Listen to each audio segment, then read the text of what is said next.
Hey guys, welcome back to another video. Thanks for being here.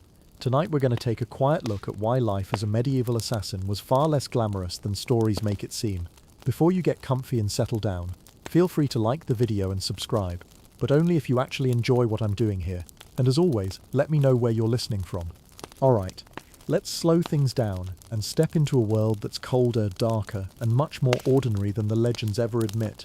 You wake up before dawn. Not because you want to, but because you've trained yourself to. The light hasn't reached the cracks in the shutters yet. The room smells faintly of damp wood and old straw. You don't stretch. You don't yawn loudly. You lie still for a moment, listening. Not for anything in particular, just to confirm that nothing has changed overnight. This is how most days begin. Quietly, carefully.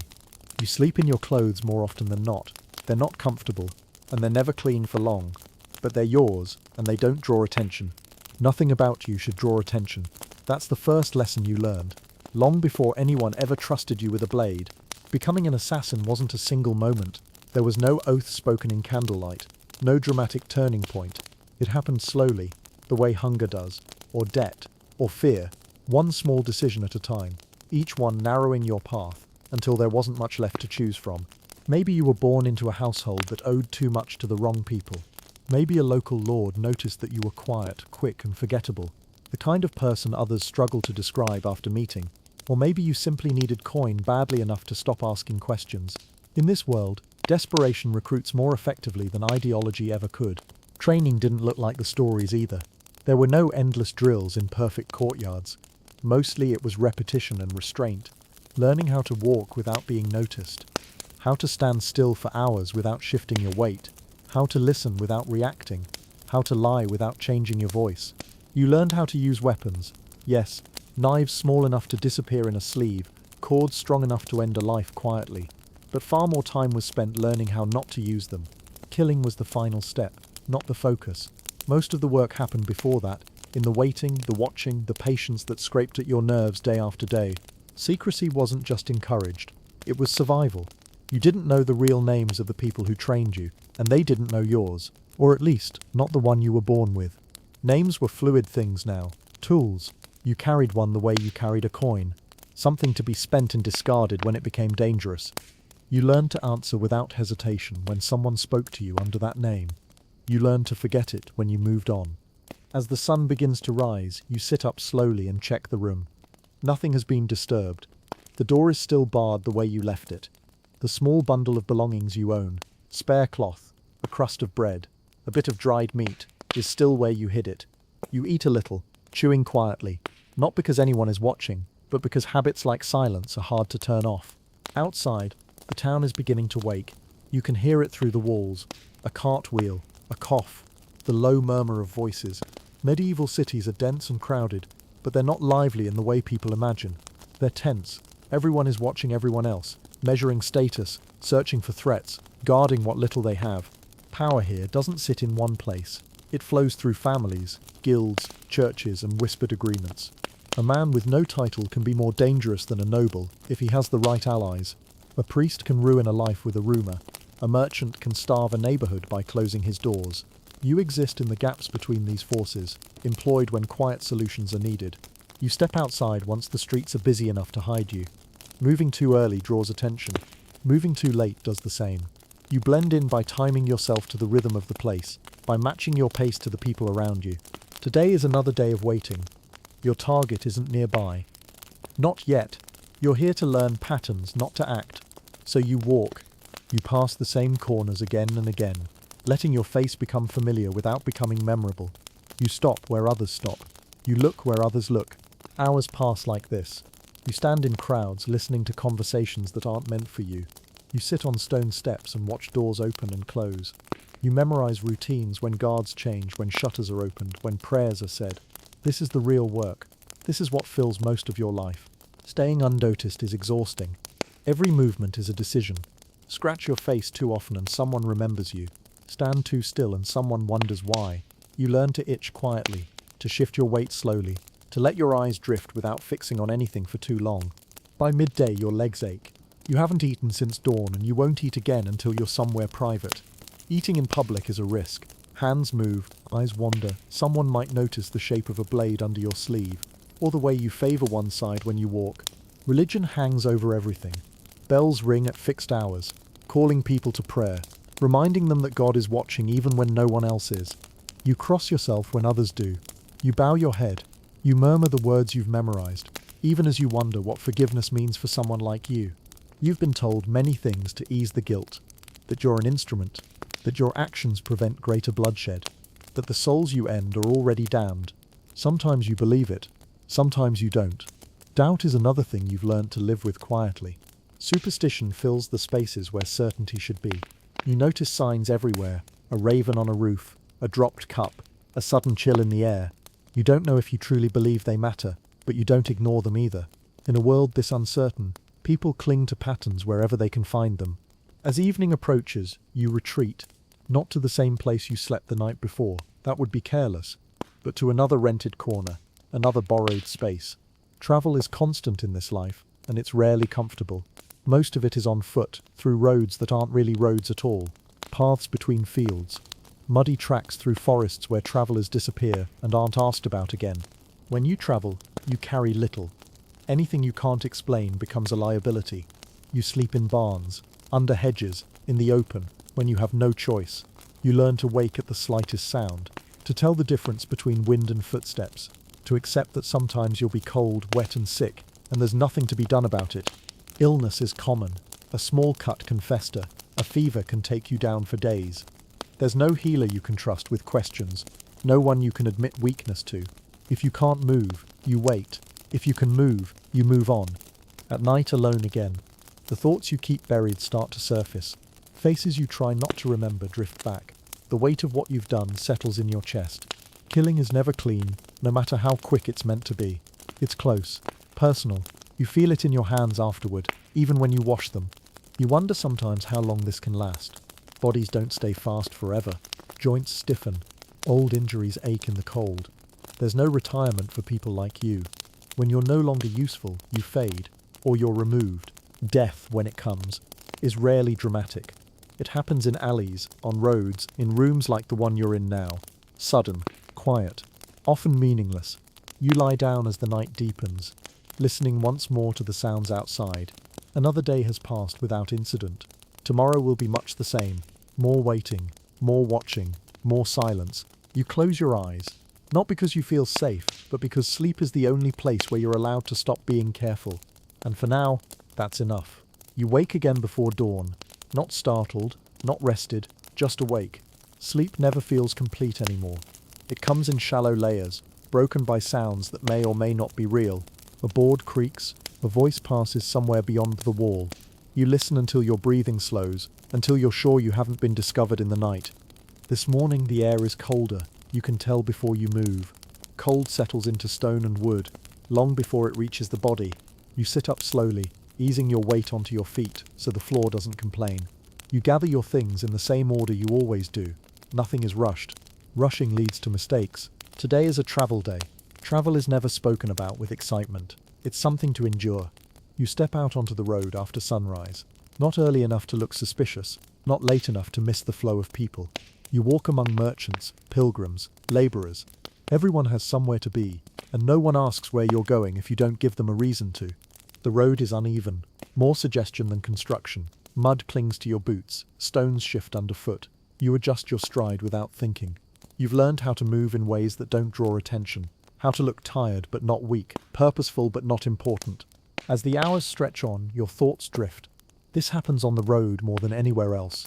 There's nothing to do but walk, watch, and listen to the rhythm of your own steps. You remember how you were first taught to travel this way, not just where to place your feet, but where to place your attention. Never stare at a man's weapon. Never avoid a priest's eyes too deliberately. Never ask for shelter twice in the same place. Never stay near a town gate after sunset. Rules like these were passed to you quietly, one at a time, learned through correction rather than explanation. You were younger then, not confident, just untested. There was no ceremony when you were first asked to do something irreversible. It came as an instruction wrapped in routine. Follow this person, learn where they sleep, learn who they trust. That was all. Only later did the rest become clear. That's how this work survives. It doesn't announce itself, It slides into your life and reshapes it until you no longer remember what things felt like before. By midday, you stop near a shallow stream. You kneel and drink carefully, upstream from where animals might pass. You eat a little, tearing bread into small pieces so it lasts longer. Hunger is a constant companion, not sharp enough to cripple you, just steady enough to remind you that comfort is temporary. Illness worries you more than hunger ever has. You've seen strong men brought down by fevers that lasted a week. You've seen wounds rot. You've learned to clean cuts obsessively, to watch your own body for signs of betrayal. There's no safety net here. If you can't walk, you don't work. If you don't work, you disappear. As you move on, you pass shrines by the roadside. Small ones, roughly carved figures, candles melted down to stubs, scraps of cloth tied to branches.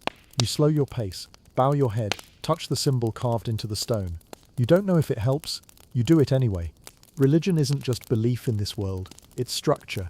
It tells people where they belong, who they answer to, what happens after they die. For someone like you, it's complicated. You listen to sermons that speak of mercy and order, of sin and consequence, and you feel both included and excluded at the same time. You've confessed before, carefully.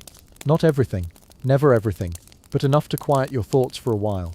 The priests never ask too many questions. They don't want to know details. They speak in generalities, offer absolution in broad strokes. It's easier that way for everyone. By late afternoon, the town comes into view, smaller than the last one. Less guarded, you take note of the walls, the gate, the flow of people in and out. You don't enter immediately. You wait, watching from a distance, letting the shape of the place settle into your mind. Cities in this world aren't built for comfort. They're built for control. Narrow streets funnel movement. Towers watch intersections. Power concentrates itself where it can be defended. You've learned to read these patterns instinctively, where soldiers linger, where money changes hands, where influence gathers quietly. You enter as the light begins to soften. You don't hurry, you don't stop. You move like someone who belongs there, because most people assume belonging unless they're given a reason not to. Inside, the smells are thick. Animals, smoke, refuse. Sounds overlap. You let them wash over you. Somewhere in this place, someone important lives. Someone protected by position, by guards, by walls. Someone who believes themselves untouchable. You are not here for them yet. You find lodging where questions aren't asked. A corner of a shared room, a bit of floor. You pay without haggling. You don't want to be remembered as difficult. You want to be remembered as nothing at all. That night, lying among strangers, you listen to their breathing. You don't sleep deeply. You never do in places like this. Every cough, every shift of weight pulls you closer to waking. You think about betrayal, not because you expect it, but because you always have to consider it. Trust is a liability. Anyone who knows too much can become dangerous. You've seen it happen. A careless word, a rumor passed along, a face recognized in the wrong place. Exposure doesn't come with a warning. It comes suddenly, and then it's over.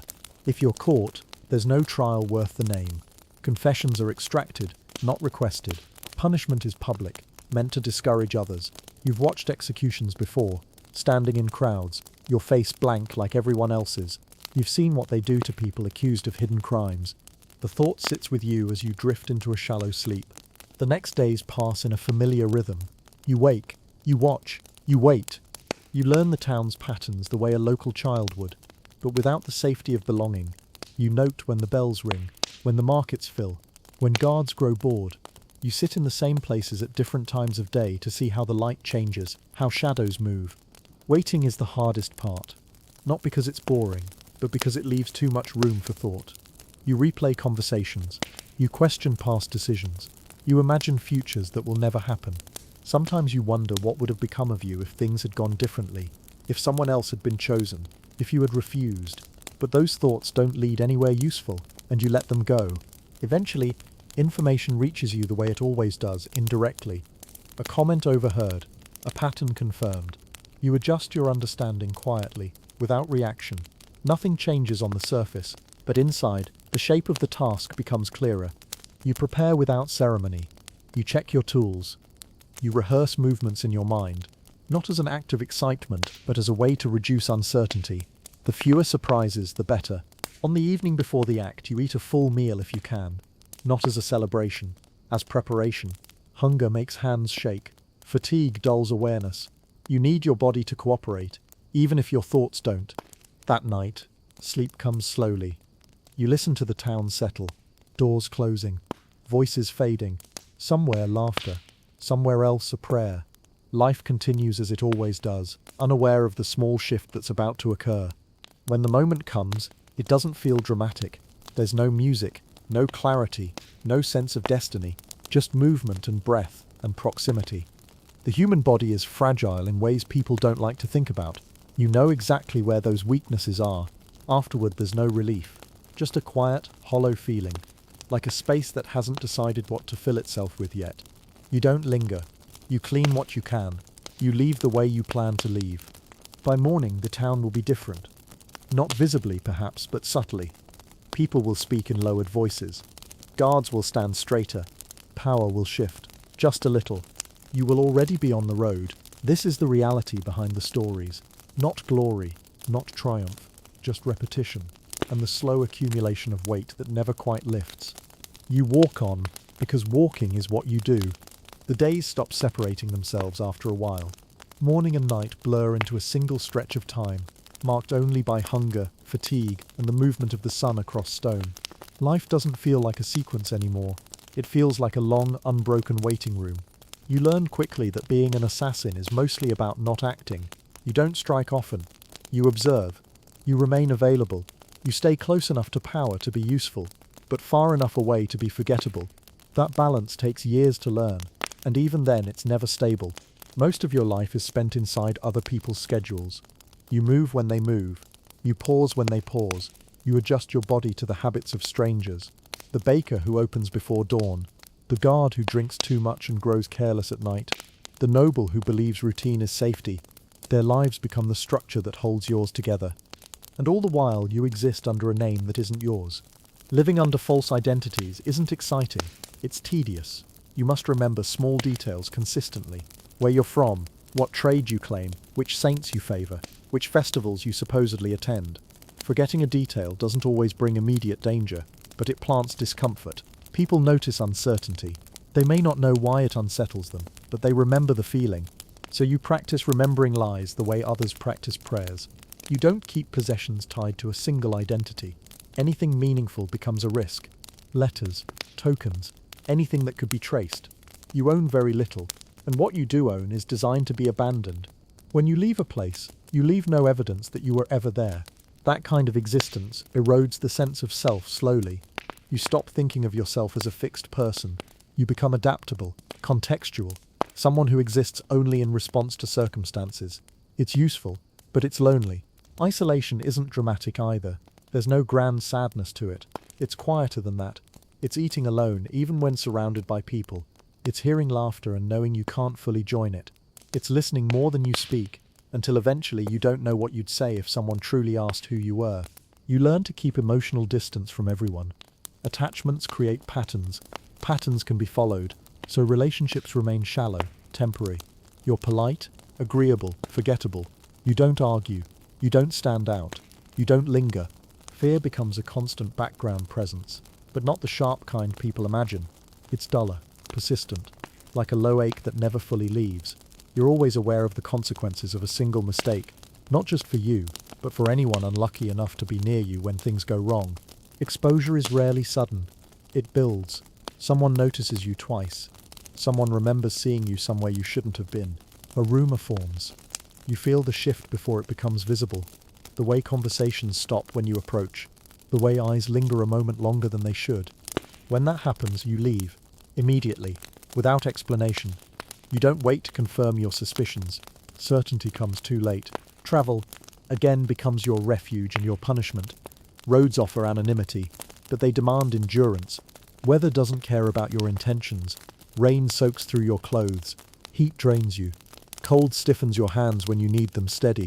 There's no guarantee of shelter, no guarantee of food. You learn to accept discomfort as normal. Dry ground feels luxurious. A full stomach feels excessive. Warmth feels temporary. This recalibration keeps you functional, but it also narrows your expectations of life. You stop imagining comfort altogether. Medieval society isn't forgiving to the vulnerable. The sick, the injured, the old, they're burdens, unless protected by family or wealth. You have neither. Injury isn't just pain, it's a countdown. A twisted ankle slows you. A damaged hand ends your usefulness. There's no accommodation for weakness. You carry old injuries with you, knuckles that never healed straight, a shoulder that aches in the cold, a scar that tightens when you move too quickly. These marks don't earn respect. They don't make you look dangerous. They just remind you that your body is finite. And still the work continues. Killing itself never becomes routine, no matter how many times it happens. The body reacts whether you want it to or not. Your heart races, your senses sharpen, your thoughts narrow to the immediate moment. Afterward, there's often shaking, sometimes nausea, sometimes nothing at all, which can be more unsettling. The myths speak of clean deaths, of efficiency, of professionalism. The reality is messier. Bodies resist, sounds escape, things go wrong. You adapt in the moment because you have to, but adaptation leaves marks. Memories lodge themselves in unexpected places, a particular smell, a sound, a look in someone's eyes right before the end. You don't dwell on these things openly. You can't. Dwelling interferes with survival. Instead, they settle quietly, accumulating over time. They influence how you sleep, how you react to sudden movements, how you interpret silence. Religion circles back here, again and again. You think about sin more than most people, not because you're especially devout, but because the consequences are so clearly defined. Eternal punishment, divine judgment, the idea that no secrecy truly exists. You look for loopholes in belief, the way others look for loopholes in law. Intentions matter, orders matter, circumstances matter. You tell yourself stories that make it easier to continue. You don't know if God listens. You act as if he might. Superstition becomes practical rather than mystical. You avoid certain days. You take certain routes. You heed small warnings, not because you believe they control fate, but because ignoring them feels careless. In a life built on minimizing risk, even irrational habits have value if they make you more cautious. The people who employ you remain distant abstractions.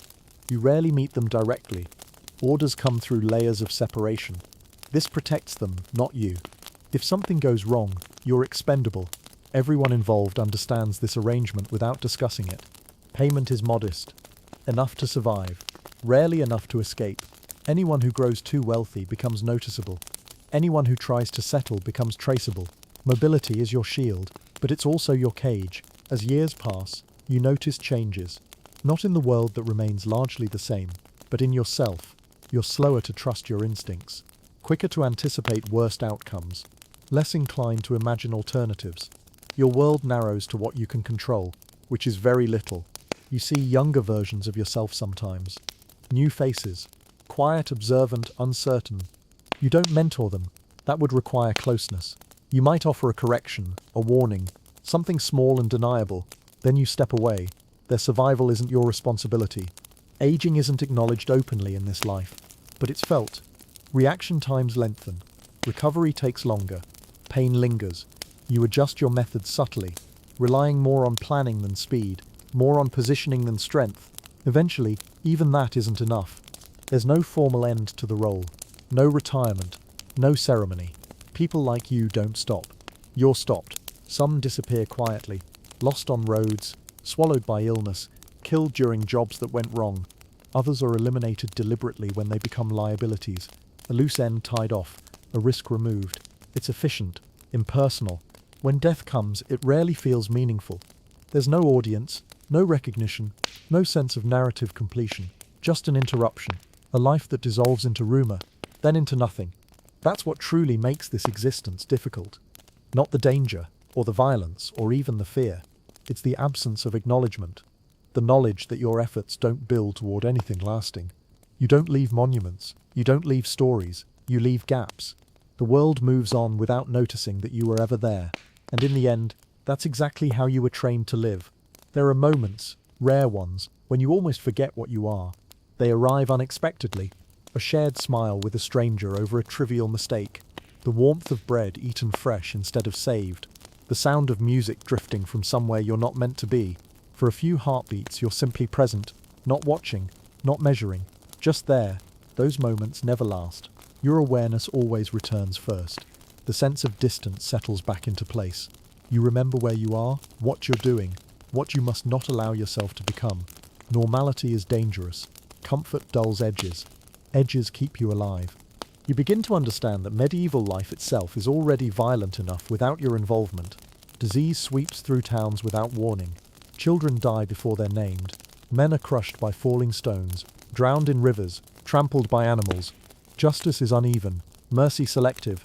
Power changes hands through marriage, betrayal, famine, and chance as often as through force. Against that background, assassination is just another quiet tool, less visible than war, less disruptive than rebellion, preferred precisely because it doesn't draw attention to itself. One body removed instead of many, one life exchanged for stability, or at least the illusion of it. That illusion matters more than truth. You see it in the way people talk about authority. Lords are spoken of as if they're fixed features of the landscape, like hills or rivers. Necessary, unavoidable, even when they're cruel or incompetent. People adjust rather than resist.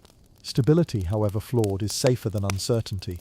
Your work exists to protect that stability. You're sent after men who threaten balance, not necessarily because they're evil, but because they're inconvenient. Someone who speaks too freely, someone who gathers followers, someone who refuses to accept their place. You're not told this explicitly, but you learn it by pattern. The targets are rarely monsters. More often they're people who misjudged how much space they were allowed to occupy. Knowing this doesn't make the work easier, it makes it heavier. You start noticing how fragile authority really is, how much it relies on fear, tradition, and the belief that consequences are inevitable. Remove one person quietly, and a dozen others adjust themselves without being asked. No speech is required, no armies mobilized. It's efficient, it's effective, it's deeply unsettling. You never speak about this. Thought like that leads nowhere safe. Still it lingers. You become acutely aware of how little control most people have over their lives. Birth determines everything: where you live, what you eat, who you answer to, how long you're likely to survive. A bad harvest can erase generations. A poor decision by someone you'll never meet can end your family line. In that context, your role feels both significant and meaningless. You influence events, but you don't shape outcomes. You remove pieces from a board someone else designed. When you pass through villages, you see the same rhythms repeated endlessly. Work at first light, meals taken when possible, stories told in the evening, mostly the same ones retold with minor changes. People cling to familiarity because it's all they have. They don't see you. Not really. And that's the point. Remaining unseen isn't just about avoiding capture. It's about dissolving into the background so completely that your presence never becomes part of anyone's story. You don't want to be remembered as the stranger who asked too many questions, or the man who lingered, or the woman who watched too closely. You learn how to look ordinary in many ways. Sometimes that means looking tired. Sometimes it means looking bored. Sometimes it means looking slightly annoyed, like someone who would rather be elsewhere but has no choice. People recognize that expression. It comforts them. Clothing becomes another language you learn to speak fluently. Nothing too new, nothing too worn. Clean enough to suggest self-respect, dirty enough to suggest work. You adjust details based on location. A scarf here, a hat there, a symbol stitched quietly into a scene. Not to signal allegiance, just to avoid standing out. You watch how others dress and mimic them subtly. It's never exact. Exact imitation draws scrutiny. Approximation disappears. Your body becomes an instrument of restraint. You control your posture, your gestures, your reactions. Surprise must be managed, anger suppressed, fear hidden. You allow yourself to feel these things privately, but never publicly. That suppression takes effort. Over time, it shapes you. You notice that when something genuinely unexpected happens, a sudden shout, a dropped object, a confrontation, your response is delayed, not slower, but filtered. You assess before reacting. This keeps you alive, but it also distances you from the immediacy of experience. You are always one step removed from the moment. The psychological toll isn't dramatic. There are no constant nightmares, no visible breakdowns. It's subtler than that. A flattening, a narrowing. Emotions still exist, but they arrive muted, delayed, sometimes misplaced. Joy feels irresponsible. Anger feels dangerous. Sadness feels indulgent. What remains is alertness.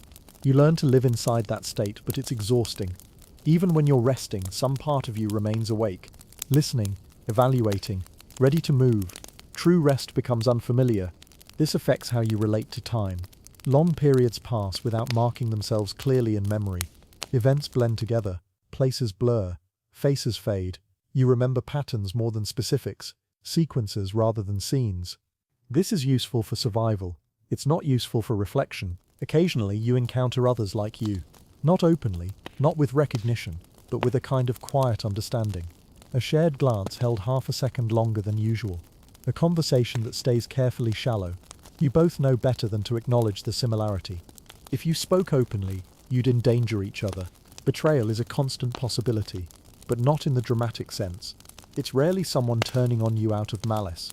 More often, it's someone trying to protect themselves. A person under pressure will offer whatever they have to relieve it. If that includes information about you, so be it. You don't resent this, you understand it. Trust in your world isn't moral, it's conditional. You also understand how easily you could become that person.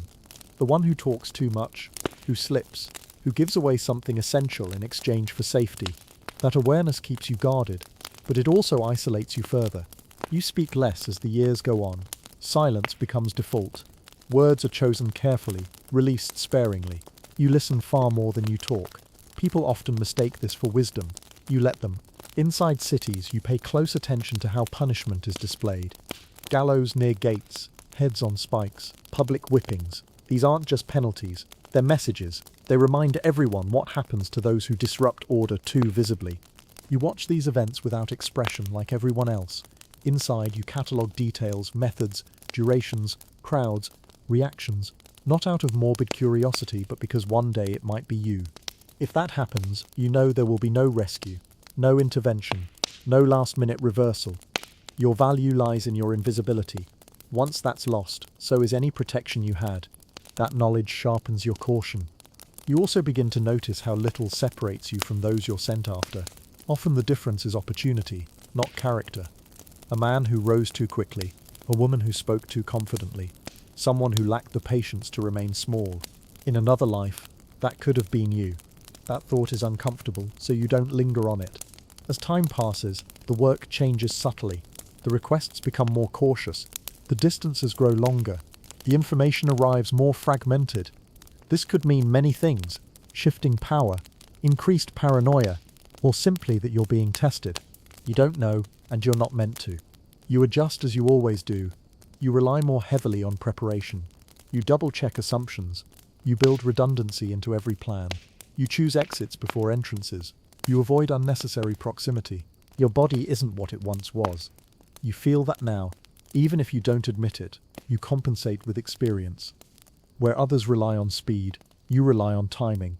Where others take risks, you reduce exposure. Still, the margin for error narrows. You notice younger people moving through the same spaces you once occupied. They're quicker, less patient, more confident in their own invulnerability. You don't judge them. You remember being like that. You wonder how many of them will last. There's no legacy in this life, no passing of knowledge beyond fragments, no acknowledgement of survival as an achievement. You either continue or you don't. And when you don't, the world absorbs your absence without comment. That realization sits quietly with you.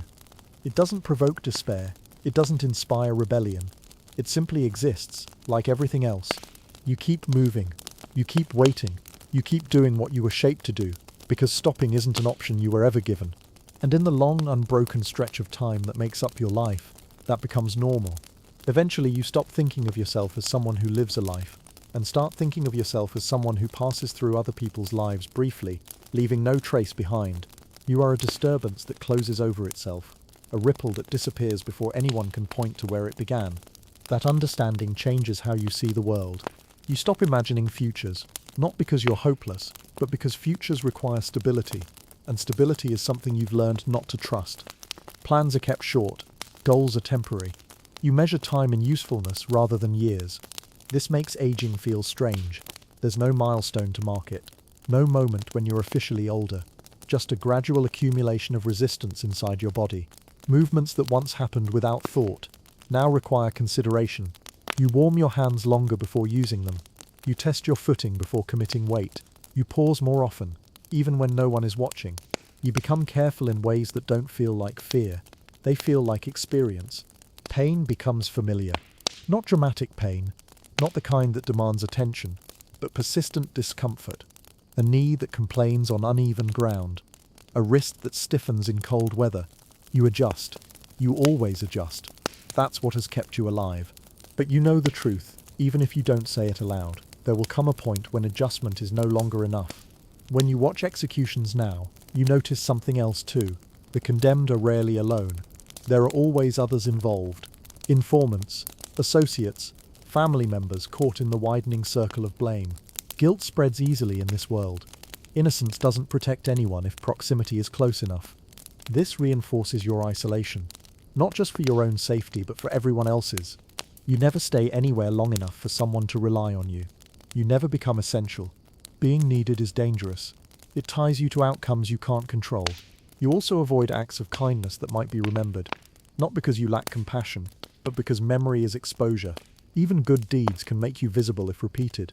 This is one of the quiet cruelties of the role. You learn to suppress generosity, to ration empathy. You feel it, certainly. You're not empty, but you don't act on it freely. Every interaction is weighed against potential consequences. People imagine assassins as cold because they kill. The reality is colder than that. You become cold because you must limit how much of yourself you allow into the world. You start to notice how much of medieval life is built around surveillance, even without formal systems. Everyone watches everyone else. Neighbors monitor habits. Guilds track loyalty. Churches record attendance. Deviations are noted, even if they're never addressed directly. This makes anonymity fragile. You don't just need to avoid attention. You need to fit into existing expectations so smoothly that no one thinks to question you at all. You learn how to talk about the weather convincingly, how to complain about prices without sounding informed, how to agree with local grievances without taking a stance. You become fluent in neutrality. Neutrality keeps you alive. At times you're tasked with watching rather than acting for months at a time. Entire seasons pass this way. You rent the same room, walk the same routes, become part of the background noise of a place. Shopkeepers recognize you without really seeing you. Guards nod without curiosity. This prolonged proximity creates its own strain.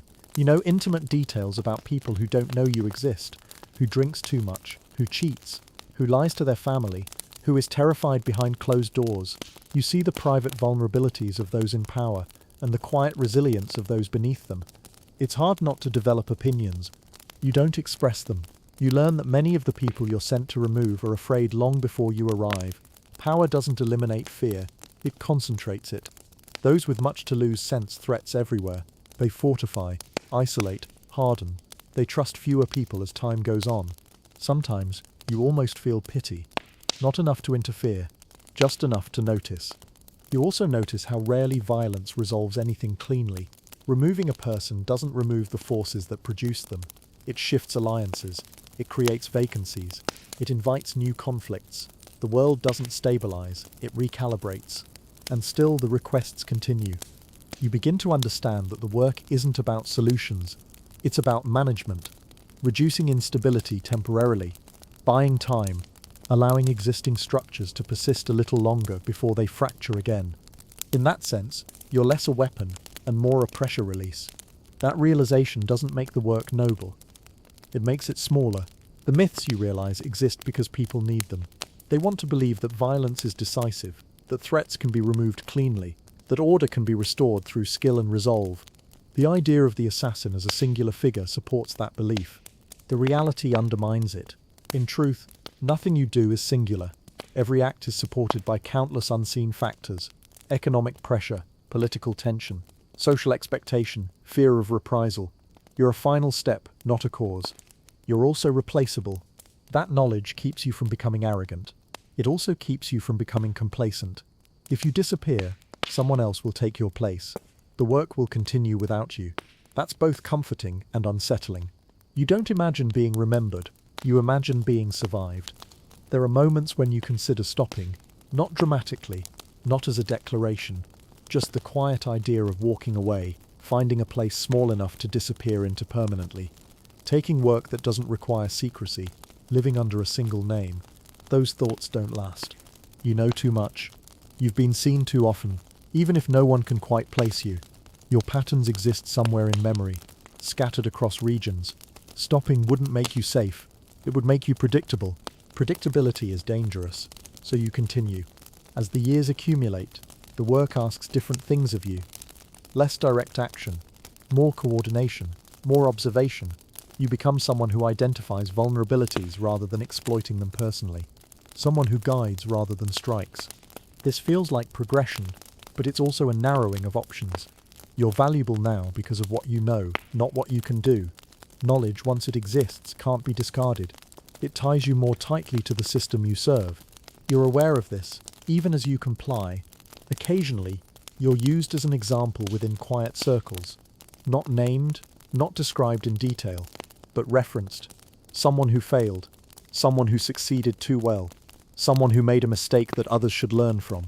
Your life becomes instructional material without your consent. That's when you understand fully how little autonomy you have.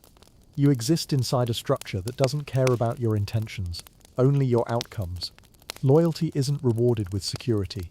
Success isn't rewarded with freedom. Everything is transactional, and the terms are never renegotiated in your favor. You don't rage against this. Rage would be pointless. Instead, you focus on precision, on minimizing harm beyond what's required, on leaving places cleaner than you found them, in the only sense available to you. You don't take pleasure. You don't take trophies. You don't embellish. You work quietly. There are times when you're sent after someone and you hesitate, not because you doubt the order, but because you recognize yourself in them. Someone who learned to be careful, someone who understood the system too well, someone who survived longer than expected. Those are the most difficult moments, not because they threaten your resolve, but because they strip away illusion. They force you to confront the randomness of who ends up where. You complete those tasks anyway. You always do. And afterward, the world continues. Markets open. Bells ring. People gossip. Power rearranges itself, with barely a ripple visible to those not looking closely. You move on. At some point, you stop marking time entirely. There is only before and after, here and elsewhere. The continuity that most people rely on to define themselves fades. You become adaptable to the point of abstraction. You don't know if this is loss or evolution. All you know is that this is what the role demands, and you have learned to meet those demands with consistency. That, more than anything else, is why it's so difficult. Not because it is loud or violent or dramatic, but because it requires you to erase yourself slowly, deliberately, over the course of a lifetime, until what remains is functional, efficient, and almost entirely alone. And the world, built as it is, never notices the cost. Near the end, though, you never think of it as the end while you're inside it. Things become quieter. Not safer, quieter. Messages arrive less often. When they do, they're shorter, more cautious, sometimes frustratingly vague. You're asked to assess rather than act, to observe rather than intervene, to confirm rumors that never quite solidify into orders. You wait in places where nothing happens for a long time, and you start to wonder whether that's intentional. You've learned enough by now to recognize what this might mean. In this world, usefulness is everything. Once your usefulness becomes uncertain, people grow careful around you. They don't cut you loose immediately. That would be risky. Instead, they create distance. They limit what you're told. They watch how you respond to being left idle. You respond the way you always have. Calmly, patiently, without complaint. Complaints suggest expectation. Expectations suggest entitlement. Entitlement suggests danger. So you wait. Waiting at this stage of life feels different than it did before. Your body doesn't recover the same way from stillness. Sitting for hours leaves you stiff. Standing too long makes your legs ache. You shift carefully, subtly, the way you've always done, but you're more aware of the cost now. You also notice how much of your identity has been built around anticipation. For years, your mind has been occupied by preparation, calculation, readiness. When there's nothing to prepare for, nothing imminent, a strange emptiness opens up. Not boredom. Boredom implies restlessness. This is closer to drift. You fill the time with habits. You walk familiar routes. You listen to conversations you don't need. You watch people live lives that have continuity. The same work, the same homes, the same faces day after day. You notice how they age in place, how children grow, how disputes flare and fade. This kind of stability feels foreign now, almost unreal. You realize how little of yourself exists outside of function. Strip away secrecy, vigilance, adaptability, and there isn't much left that feels solid. You were shaped so thoroughly by necessity that separating who you are from what you do becomes difficult. This isn't something you grieve actively. Grief would require an alternative to compare it to. It's simply something you observe. Your thoughts turn, more often than before, to the idea of endings. Not dramatic endings, not redemption or punishment, just cessation, the stopping of motion, the absence of obligation. You wonder briefly what it would be like to die without urgency, without fear of pursuit, without needing to disappear afterward, just to be another body claimed by illness, age or accident, mourned by whoever happened to know you under whatever name you were using at the time. That kind of death feels distant, almost luxurious. You know, realistically, that your death is unlikely to be like that. More likely it will be sudden, inconvenient, triggered by suspicion, miscalculation, or simple bad luck. You've accepted this for a long time. What changes now is not the expectation of death, but your relationship to it. You're less afraid of it than you used to be, not because you've grown brave, but because fear requires something to lose. The things that once anchored you, ambition, identity, continuity, have already been thinned out over years of erasure. You don't think this makes you virtuous. It makes you expendable. You notice too how differently people treat you now, even if they can't articulate why. There's a subtle shift in tone, a hint of distance, fewer casual questions, more formal exchanges. You haven't done anything wrong. You've simply lasted longer than expected. Longevity is suspicious in a profession built on disposability. The younger ones don't seek you out, but they watch you. You can feel it. They measure your movements, your reactions, the way you speak, not out of respect. Exactly. More like evaluation. You are a reference point, not a mentor. You don't offer guidance unless asked directly, and even then you keep it minimal. Advice can be misused. Responsibility has a way of attaching itself to those who share too much. You've learned that survival sometimes depends on withholding, not helping. At some point you realize that you are no longer sent into situations with unknown variables. The assignments you do receive are controlled, limited, almost conservative, fewer moving parts, fewer chances to improvise. This is framed as trust. You understand it as containment. You're being used where your predictability is an asset, not where creativity is required. That's a sign that your role is narrowing. Specialization is efficient, but it also limits escape routes. You don't confront this.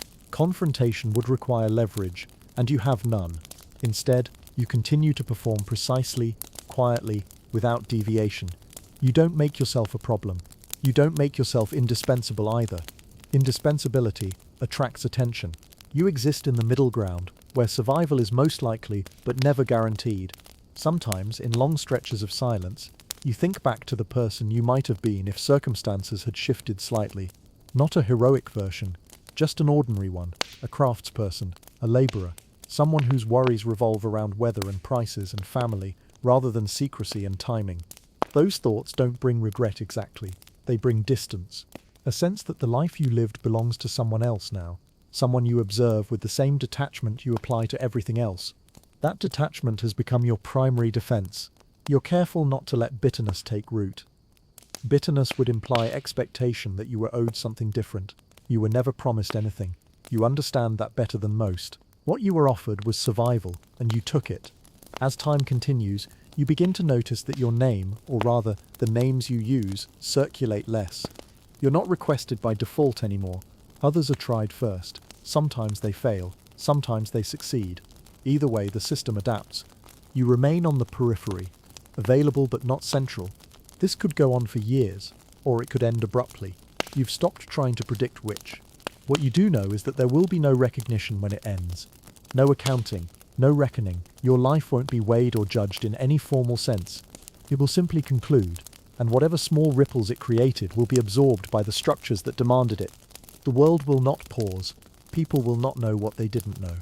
And perhaps that is the final, quiet truth about why this life was so difficult. Not because it was violent or dangerous or morally complex, though it was all of those things, but because it required you to give everything you had to a world that never acknowledged the gift and never needed to. You were useful. And then, one day, you won't be. And the silence that follows will sound exactly like the silence you lived in all along. That silence doesn't arrive all at once, it seeps in. At first, it's just longer gaps between instructions. Then it's instructions that never quite turn into action. You're told to remain nearby, to stay alert, to be ready. Readiness becomes a posture you hold indefinitely, like a muscle never allowed to relax. You realize slowly that you are no longer being prepared for something specific. You are being preserved, kept intact, just in case. a tool left on a shelf within reach, but no longer the first one chosen. This kind of waiting is different from the waiting you knew before. Earlier in your life, waiting had purpose. It sharpened something. It led somewhere. Now it feels circular. You're alert without direction, vigilant without focus. It wears on you in ways you didn't expect. You begin to notice your thoughts looping. Old memories surface more often, uninvited, not just the significant ones, the killings, the close calls, but the small, inconsequential details. A particular room where you once hid from rain, the taste of a meal eaten quickly in a place you never return to, a face you can no longer place. Your mind seems to reach backward because there is nothing ahead demanding its attention. This is dangerous territory. You know that. Reflection has always been a luxury you couldn't afford. You've spent a lifetime training yourself to stay oriented toward the next requirement, the next contingency. When that orientation weakens, you feel unmoored, so you give yourself structure. You establish routines that mimic purpose. You walk at set times. You practice movements you may never need again. You observe people and places with the same thoroughness as before, even when you suspect no one is listening to your observations anymore. You do this not because it's useful, but because it's familiar. Familiarity has become your only form of comfort. You're more aware now of how much of medieval life revolves around endurance. People endure hunger, disease, authority, weather, loss. There's little expectation that life should be fulfilling or fair. It's something to be survived, not optimized. In that sense, your life hasn't been unusual. It's just been more deliberately constrained. You notice how people around you mark time through events, births, deaths, marriages, harvests, festivals. You don't have equivalents. Your milestones are invisible. A successful disappearance, an avoided suspicion, a rumor that fades instead of spreading. These aren't things you can celebrate. You also notice how people talk about violence. They speak of it as something distant, something done by others, soldiers, criminals, rebels. Even when it happens nearby, it's framed as disruption rather than process, something abnormal. You understand, with quiet clarity, that violence is foundational here. It's simply distributed unevenly. Most people don't enact it directly, but they live within its consequences constantly. They benefit from it, they fear it, they accept it as necessary. Your role just places you closer to its center. That realization no longer troubles you the way it once did. It feels settled now, like a fact rather than a conflict. You find yourself less interested in justification. Earlier in your life, you needed stories to make sense of what you did. Now, stories feel unnecessary. Things happen because they are arranged to happen. Meaning is something people apply afterward, if at all.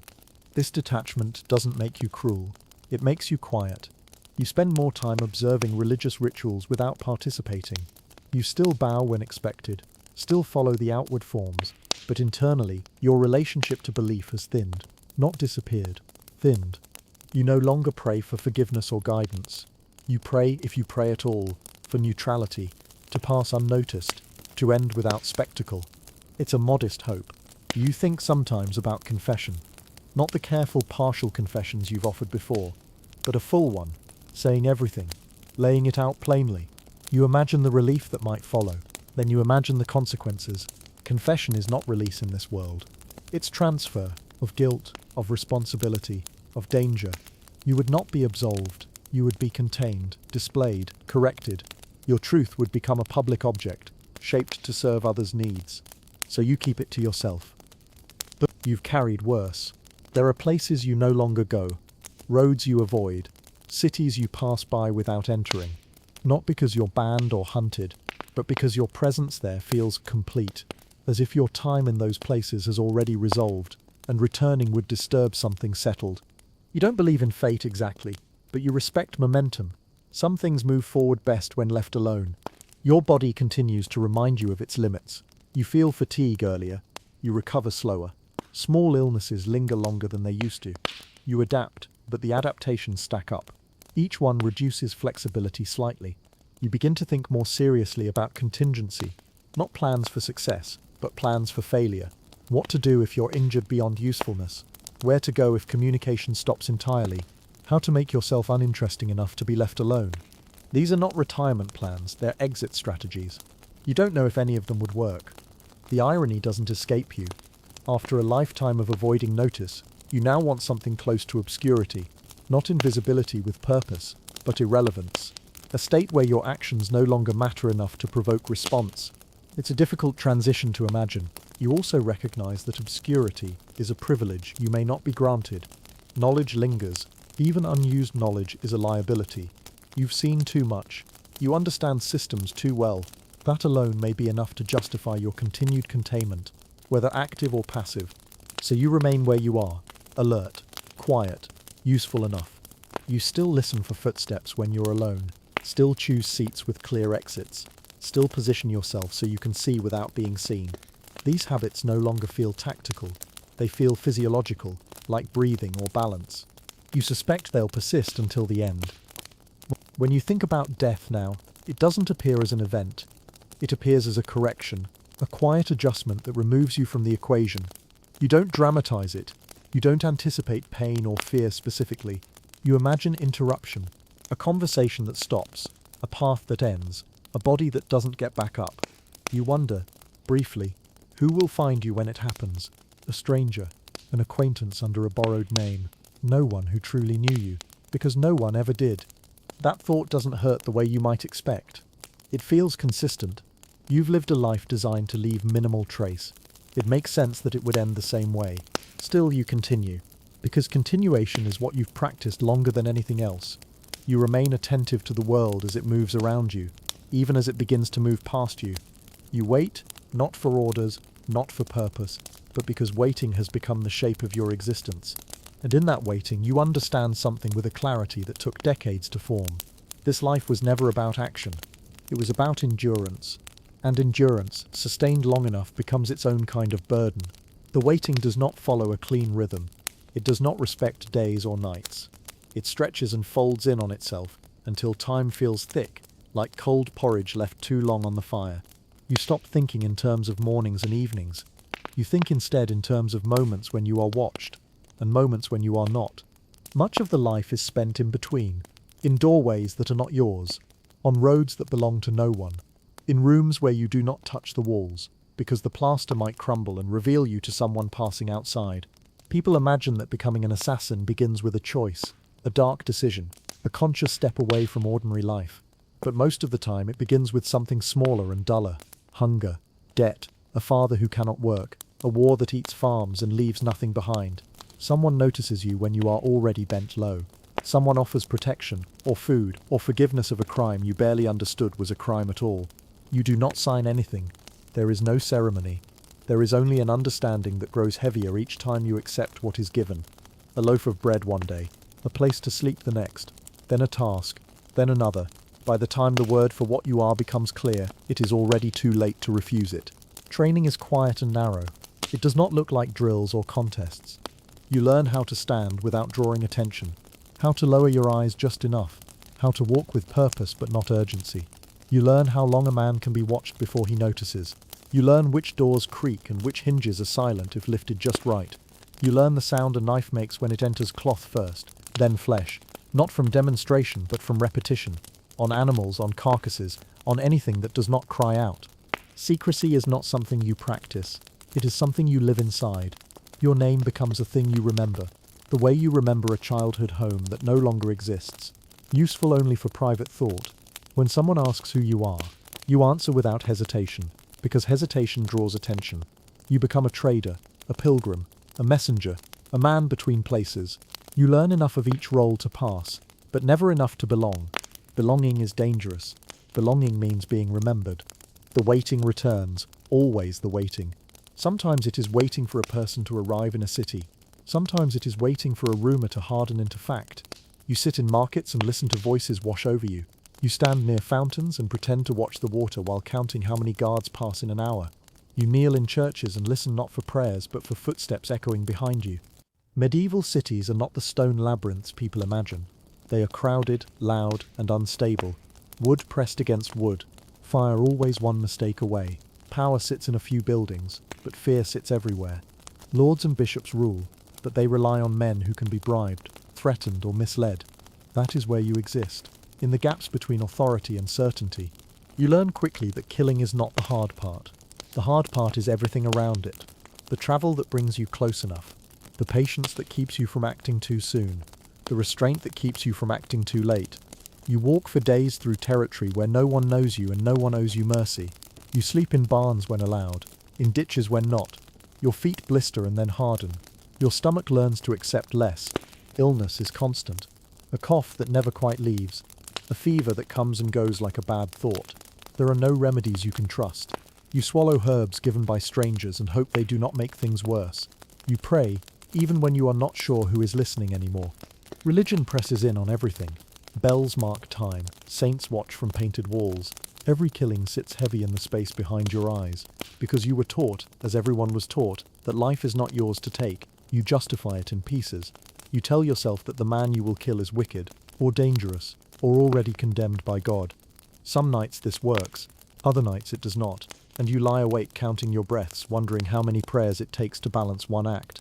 Superstition creeps in when certainty fails. A bird crossing your path the wrong way. A candle that sputters instead of burning clean. A sudden chill with no wind.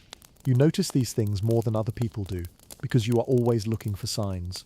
When something goes wrong, you trace it backward through the day, through every small choice, searching for the moment you should have turned aside.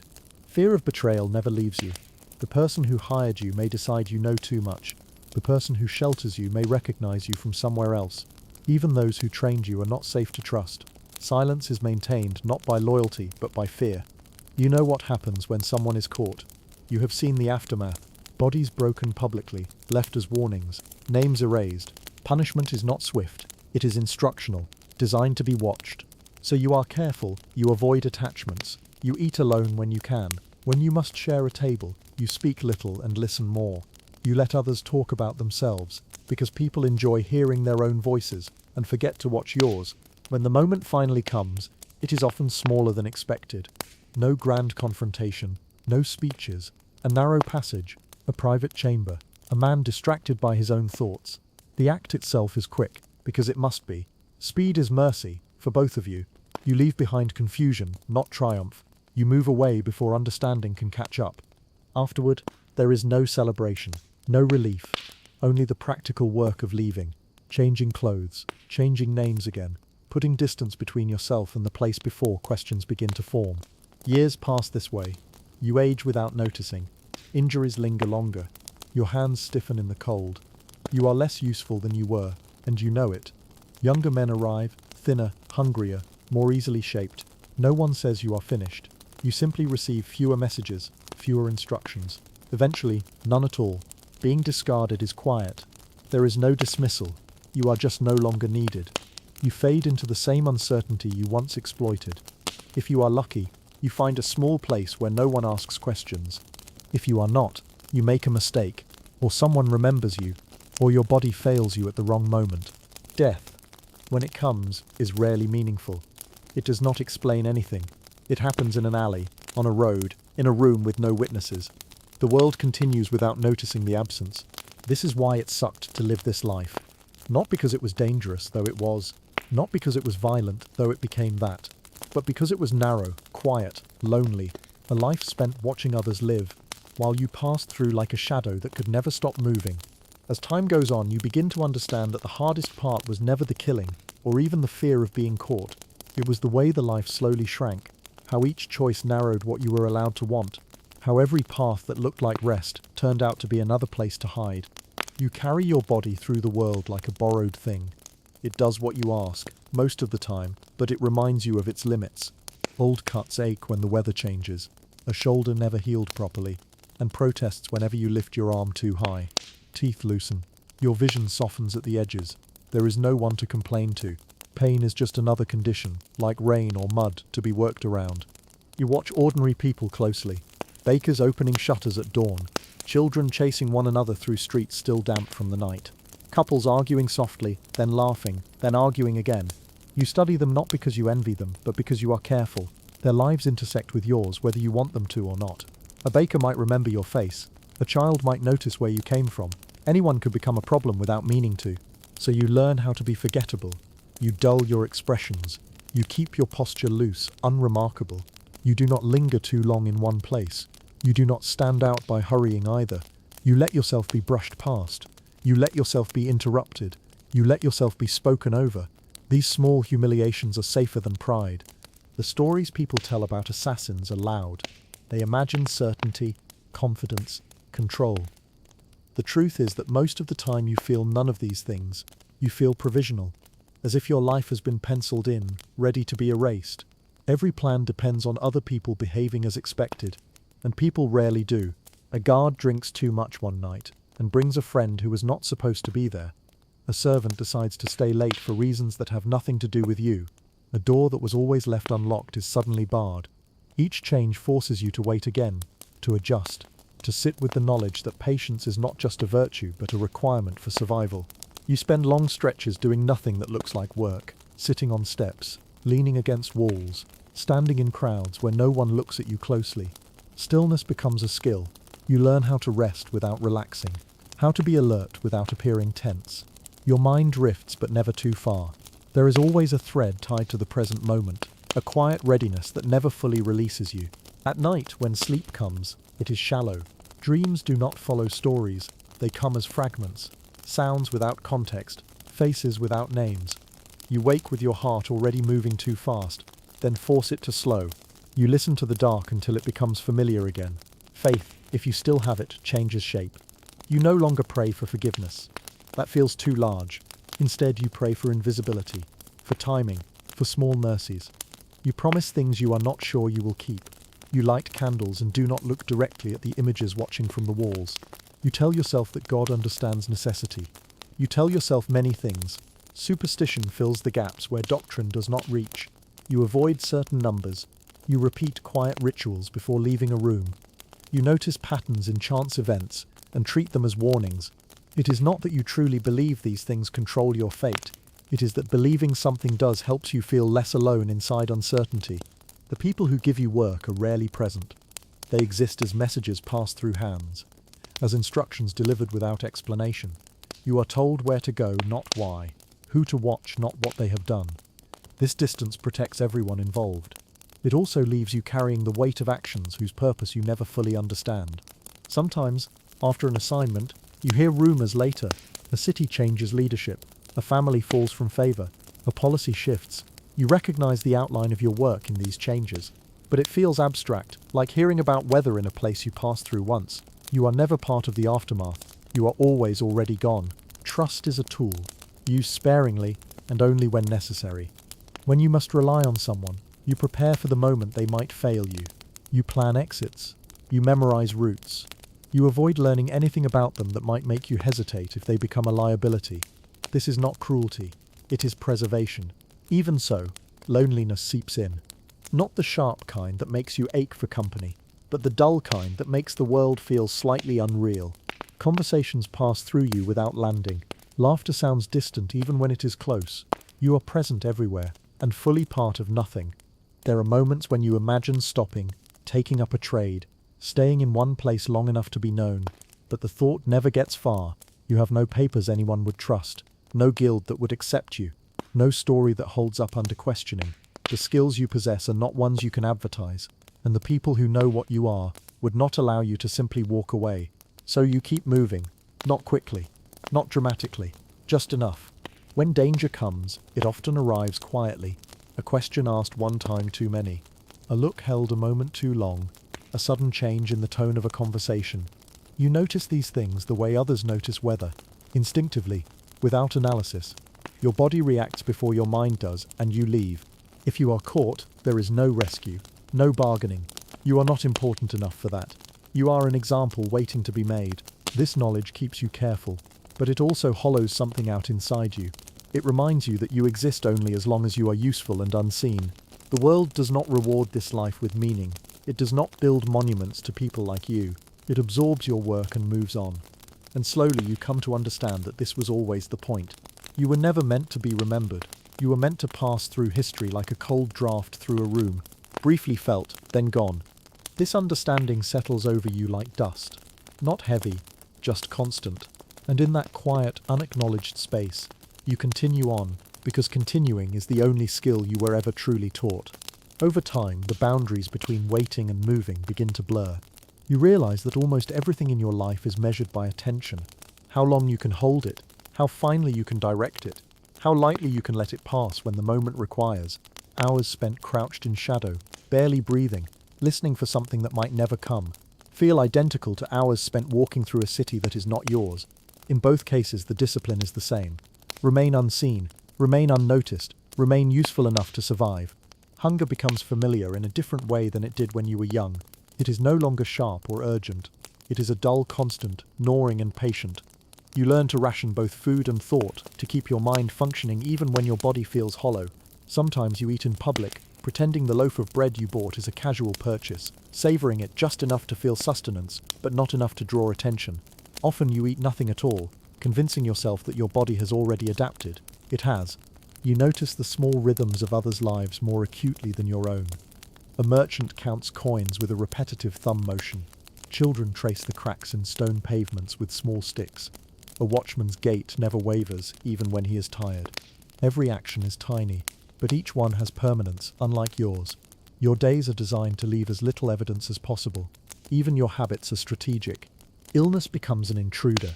You are rarely sick in ways that demand attention, but fevers and colds linger, slowing you imperceptibly. Remedies are half known or half available. You rely on herbs, old advice, the occasional sympathetic stranger, but never on certainty. Your body reminds you constantly that it is both your most valuable tool and your greatest liability. You spend long stretches of time thinking about absence. Absence of light, absence of attention, absence of consequence.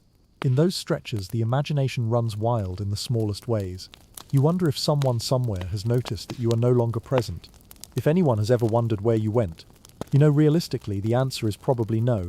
No one keeps track of shadows, and yet the world presses in through other means. Religion, superstition, gossip, and politics fill the spaces where certainty should be. Bells toll in the distance, marking hours that have no particular significance to you. Candles sputter in drafty rooms, and you notice the way the smoke curls, imagining omens where there are none. Conversations hint at things you can never fully know. Every day contains more fragments than clarity. You also notice the constant undercurrent of danger. Even when nothing happens, you are aware of how quickly things could shift. A hand too close, a guard too curious, a message misdelivered. You carry contingency in your mind the way other men carry money or tools. It is heavier than either. You measure your movements against invisible scales, counting risk with a precision that leaves no margin for error. Years of practice make this almost effortless, but it is never effortless enough to relax. Faith becomes both a companion and a tool. You light candles, cross yourself, offer quiet prayers, not always for protection, but sometimes for permission. Permission to exist quietly in the world, to pass unseen, to move without leaving traces. You do not seek absolution for what you have done. The acts are too numerous, too tangled with circumstance. Absolution would not untangle them. It would only remind you of the network of consequences you have navigated and left behind. The psychological toll of this work accumulates subtly, almost invisibly. Every act of violence, every lie told for survival, every identity adopted and discarded leaves a mark.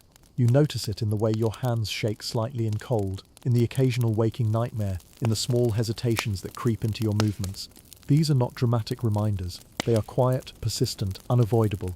You learn to compartmentalize, to store experiences in mental boxes, to isolate memories so they do not contaminate the present. Even then, fragments escape. A particular laugh, a specific gesture, a sound you recognize. For a moment the past flares briefly, reminding you of what was sacrificed in order to persist. You recognize that memory itself is a liability. To remember too much is to risk being identified, emotionally or practically. Travel becomes an exercise in careful observation. Footsteps, wind direction, sunlight, habits of townsfolk, the timing of gate closures, all are measured and memorized. You move on foot most of the time because horses draw notice, and because walking allows you to slip into the unnoticed. Roads are rarely safe, yet you have no choice but to follow them. Every journey contains danger, but danger is familiar. You anticipate it the way a man anticipates rain. Conversations with strangers are performed with precision. You ask the right questions, pause appropriately, never linger. You smile faintly, nod in sympathy, but give nothing of substance. Information is currency, but it is also risk. Every syllable you speak might someday be traced back to you. So you measure words as carefully as weapons. In the cities, you become a shadow in the marketplace, part of the flow of life yet never fully belonging to it. Old injuries remind you that your body is temporary.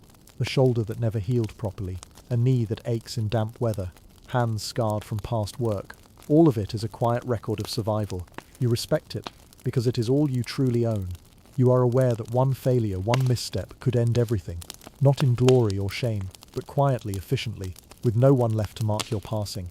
You notice the myths people tell about assassins, how they imagine skill, bravery, decisive action. You know the truth is slower, quieter, more exhausting. It is hours of waiting in alleys, listening for the wrong sound, avoiding attention, and surviving both natural elements and human unpredictability. The world expects stories, but your reality contains none, only persistence. Loneliness becomes an almost physical presence, not dramatic or self-pitying. It is a companion as real as any other. You do not speak of it. You do not seek relief. Instead, you observe it, like noticing the subtle draft of air through a closed window. Its constancy teaches a form of endurance that nothing else can. And in that endurance, you find a strange stability, one that is separate from the chaos of orders, danger and death. It is a small quiet that exists only in the fact of your survival. You understand now that your life was never meant to be noticed. That is the paradox. Your usefulness depended on invisibility. Your skill depended on patience. Your survival depended on absence. And yet absence is a weight. To be unseen is not to be free. It is to bear the world quietly, without acknowledgement, carrying both acts and their consequences alone. And so you continue, as you always have, watching, waiting, moving when necessary, observing when nothing seems to happen, enduring without expectation, existing in the slivers of life that no one else remembers, and realizing, finally, that this quiet, unremarked endurance is the truest work you will ever accomplish. As the years stack quietly on top of one another, you begin to notice that even danger loses its sharp edge. It does not disappear, but it becomes familiar, like a scar you no longer flinch at when touched. What remains difficult is the uncertainty. You never know which step matters and which does not. You never know which small choice will echo forward and which will vanish without effect. You learn that medieval power is not clean or orderly. It leaks. Authority flows through families, favors, threats and debts rather than laws written clearly enough to follow. A man with no title may wield more influence than a lord, simply because he stands closer to the right ear. You are used to operating in these spaces. You understand that what matters is not what is declared publicly, but what is whispered privately. This understanding shapes the way you move through cities.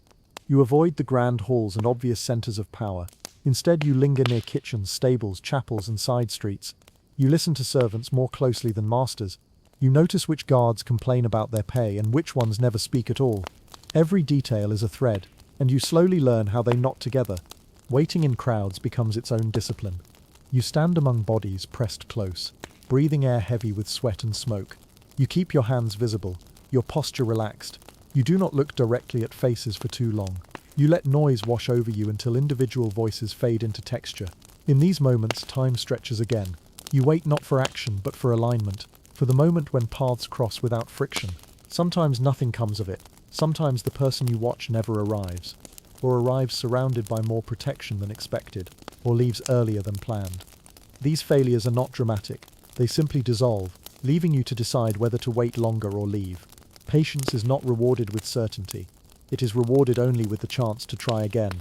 There are nights when you sleep in places that are barely shelter at all.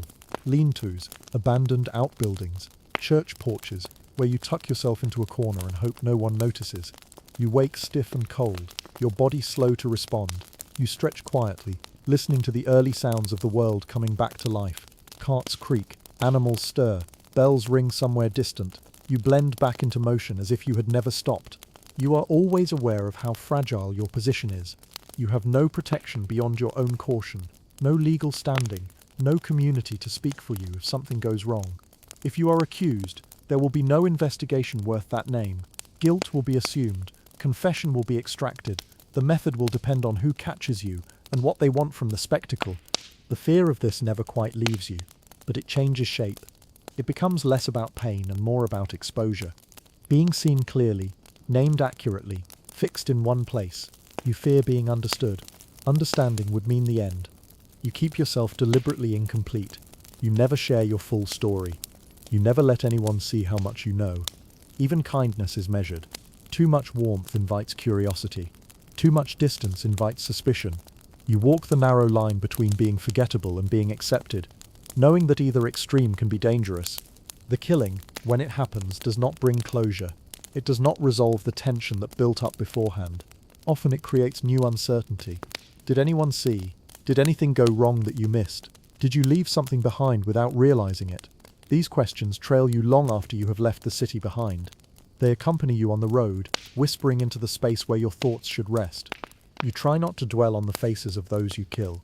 You focus instead on procedure, entry, timing, exit.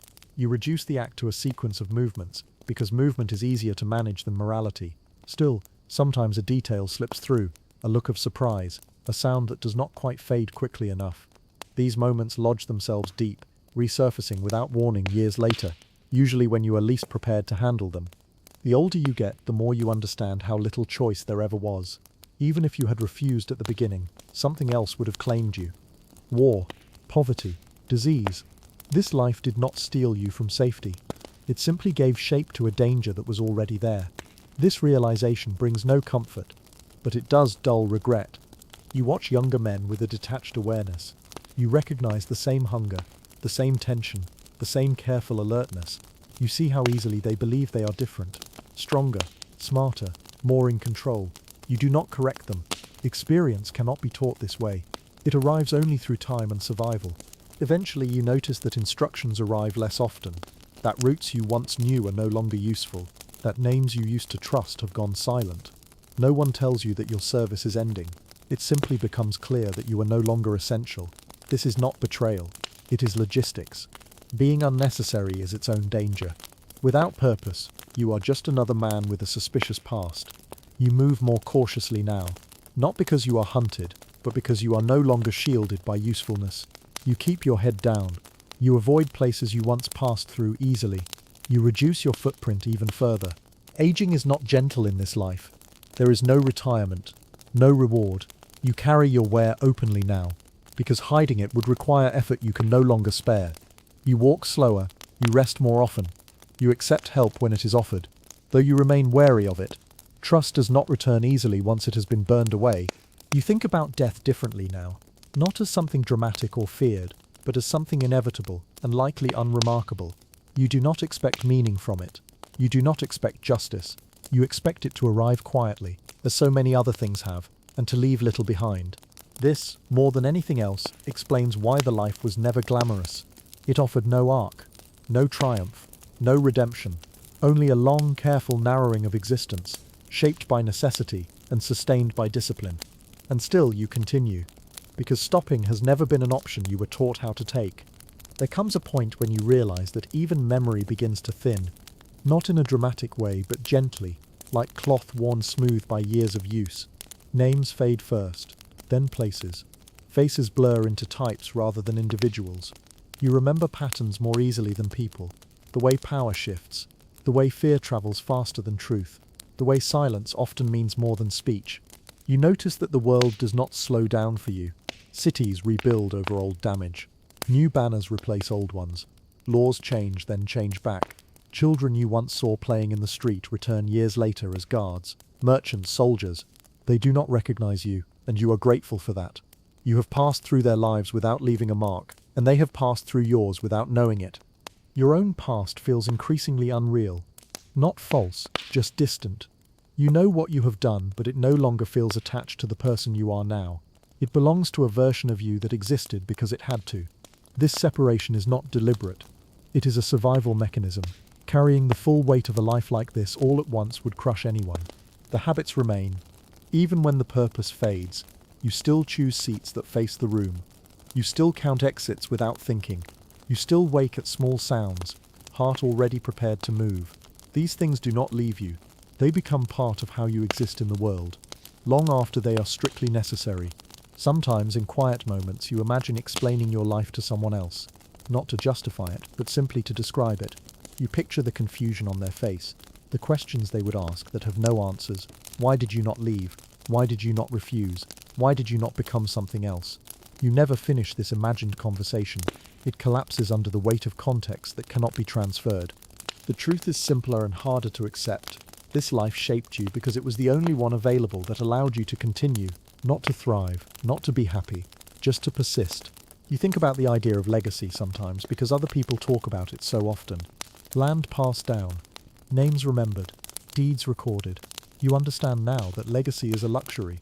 It belongs to people whose lives are stable enough to extend beyond survival. Your work was designed to erase itself. Any trace you left was a mistake. The few possessions you carry have no history anyone else would care about. A knife kept sharp out of habit. A piece of cloth mended more times than you can count. A small token from a place you no longer remember clearly. These things are not sentimental. They are practical. They remain because they still function. You spend more time alone now. Not because you want to, but because it is easier. Conversation requires energy, performance, attention. Solitude allows you to exist without explanation. You sit quietly in places where no one bothers you, and let the world move around you. You are not hiding anymore. You are simply not participating. There are moments when you feel a faint pull toward ordinary life again. A market stall selling warm bread. A fire glowing behind a window at dusk. A group of people sharing food and stories. The pull is gentle and brief. You do not follow it. You know too well how much attention ordinary life requires, how much it demands to be given something back. Fear changes again, late in life. It becomes less about being caught, and more about failing quietly, falling ill with no one to notice, being injured where you cannot move, dying slowly instead of quickly. You take small precautions. You stay closer to towns than you once did. You avoid risks you would have accepted easily years ago. If you reflect honestly, you see that even now, the life is still taking from you. Not in dramatic ways, but in small daily concessions. You do not form attachments because you never learned how. You do not plan far ahead because the future was never something you could rely on. You live narrowly, efficiently, quietly. This is the final truth of it. The life did not ruin you all at once. It wore you down gradually, evenly, until there was no clear moment when you could say something had been lost. Only that less and less remained. And when the end comes, as it must, it will not arrive as punishment or reward. It will arrive as conclusion. A stopping point in a life defined almost entirely by continuation. There will be no audience, no lesson drawn, no warning issued. The world will not notice the absence. And that, more than danger or violence or fear, is why it was such a hard way to live.